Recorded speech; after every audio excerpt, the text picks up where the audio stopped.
क्रीडा पत्रकारितेतलं एक महत्त्वाचं नाव म्हणजे द्वारकानाथ संझगिरी.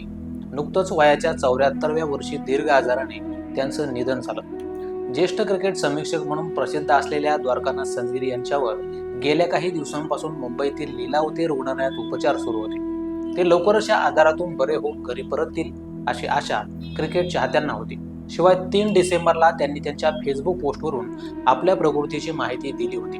मात्र आता त्यांच्या अनपेक्षित निधनाच्या बातमीने क्रीडा विश्वातून हळहळ व्यक्त होत आहे. पण द्वारकानाथ संझगिरी नेमके कोण होते, त्यांची कारकीर्द कशी राहिली आहे, तेच आपण या व्हिडिओमधून जाणून घेणार आहोत. नमस्कार, मी गजानन पौळ आणि तुम्ही पाहताय ऋत मराठी. द्वारकानाथ संझगिरी यांचा जन्म मुंबईत दादर येथील हिंदू घराण्यात झाला. त्यांनी किंग जॉर्ज स्कूल म्हणजेच आताचं राजा शिवाजी विद्यालय आणि रामनारायण रुईया महाविद्यालयात शिक्षण घेतलं.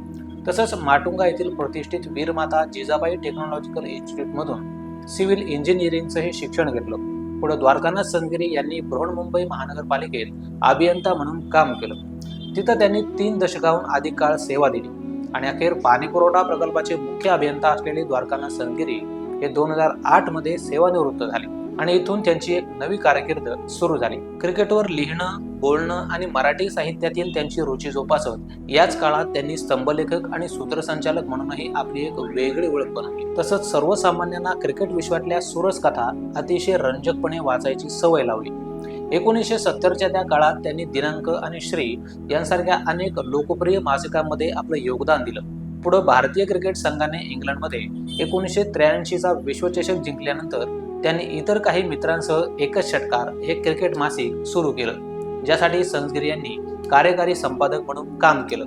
वास्तविक त्यांना क्रिकेटची खूप आवड होती. क्रिकेटवरील प्रेमामुळेच त्यांनी 1983 पासून ते आतापर्यंतचे आंतरराष्ट्रीय क्रिकेट वर्ल्ड कप देखील कव्हर केले.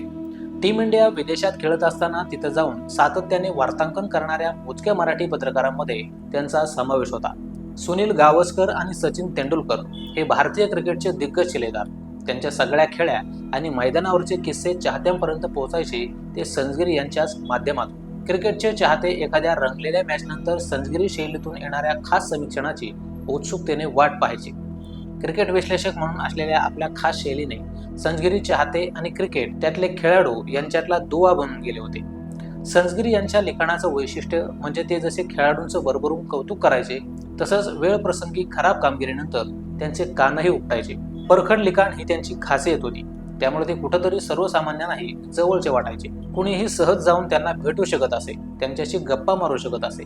आपल्या दिलखुलास स्वभावाने त्यांनी अनेकांच्या हृदयात सहजपणे जागा मिळवली होती. टेलिव्हिजन हे आणखीन एक क्षेत्र होतं की जिथं संझगिरींनी आपला ठसा उमटवला. गोलंदाजी आणि मधु इथे आणि चंद्र तिथे या दोन्ही कार्यक्रमांमधून त्यांची सर्जनशीलता चमकली.